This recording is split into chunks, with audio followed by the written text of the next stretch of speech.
대한민국 민주주의의 새벽을 연 5.18 민주화 운동이 그제 46주년을 맞았습니다.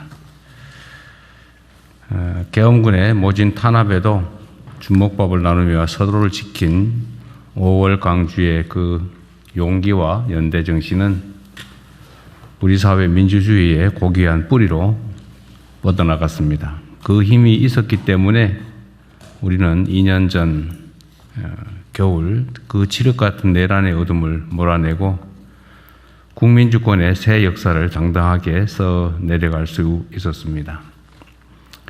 이제 대한민국은 다시 한번 새로운 도전의 문턱에 서 있습니다. 현재 우리 앞에는 성장 동력 약화, 양극화 심화, 국제 질서의 재편, 인구 문제, 지방 소멸 같은 구조적 위기 요소들이 동시에 밀려오고 있습니다. 그러나 그 모진 시련에도 굴하지 않고 서로 굳게 맞잡은 손으로 산업화와 민주화를 차례로 꽃피우며 쉼없이 희망의 길을 열어온 주권자 국민들이 계셨기 때문에 오늘의 위기도 결국에는 미래의 기회로 탈바꿈하게 될 것입니다.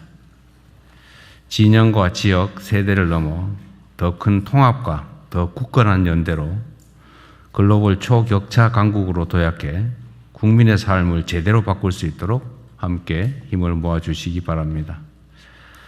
국민 모두와 함께 그 길을 앞장서서 굳건하게 개척해 나갈 것입니다.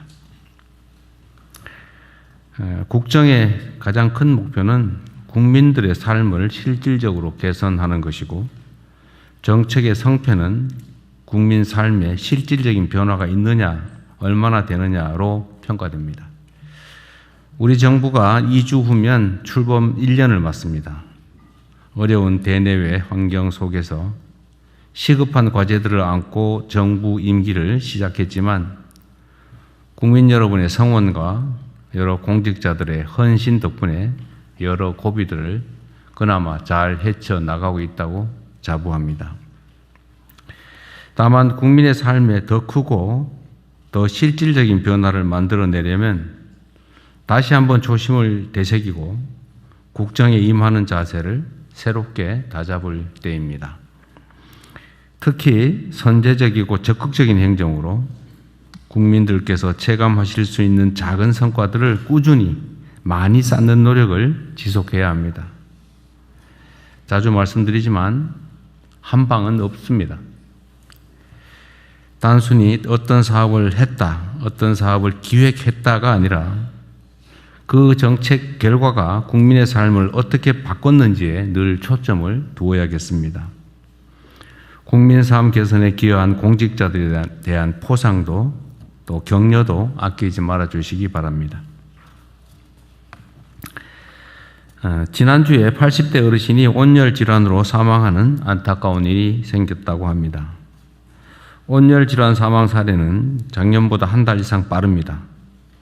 더군다나 기상청에 따르면 올 여름은 평년보다 기온이 더 높을 거라 합니다. 더위가 본격화되기 이전에 관련 정책 전반을 세밀하게 점검해 주시기 바랍니다.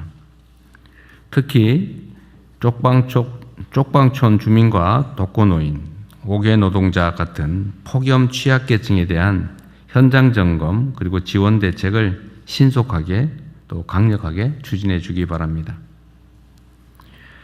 그리고 학교 급식 안전 문제를 비롯해서 빗물바지 관리 강화 등 여름철 수해 예방책도 면밀하게 살펴보시기 바랍니다. 자연재난 자체를 근원적으로 막을 수는 없지만 정부의 정성과 노력으로 그 피해는 얼마든지 줄일 수가 있습니다. 국민 생명과 관련된 것은 어느 무엇보다 우선해서 사전 예방에 총력을 기울여 주시기 바랍니다. 그리고 또 추가로 한 말씀을 더 드려야 되겠습니다. 사회 공동체가 제대로 잘 작동하기 위해서는 적정한 선을 잘 지켜야 합니다. 지켜야 할 선들은 여러 가지가 있겠죠. 도덕적 기준도 있겠고 상식의 기준도 있겠고 또 뭐 계약상, 규약상 기준도 있겠고 법률이 정한 기준도 있을 것이고 또 위반하면 처벌하는 형법이 정한 기준도 있을 것입니다. 그러나 그 중에서도 가장 중요한 것은 상식의 선이겠죠. 금도라고 하는 것도 있습니다. 넘지 말아야 할 선들을 보통 그렇게 얘기하죠. 꼭 법률이 그렇게 정하지는 않았지만 상식적으로 또 우리 국민 모두가 동의하는 적절한 정도, 선 이런 게 있는 것 같습니다. 상도이라고 표현되기도 하죠.